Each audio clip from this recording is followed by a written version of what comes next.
sa apartment and I am waiting for the client sa customer natin na nag-order po ng ating pulveron. So, namalengke muna daw siya.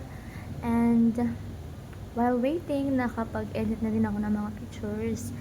And ito dahil I am new, no, into this business, so first hand mo talaga siyang may experience, no, yung maghintay, yung kailangan mong mag-meet up with the customer kasi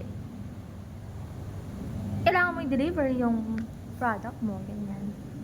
So, ayun, hindi lang siguro ako sanay kasi yung work ko kasi una, before sa office, tapos nag-VA ako, and then ngayon we are still waiting for by March para mag-open ulit yung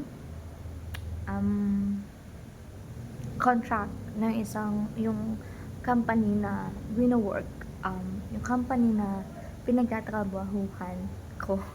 Kaya ngayon, so hindi muna ako nag-apply din ng iba, and I am trying to gain extra profit or income by doing this small sideline or side hustle.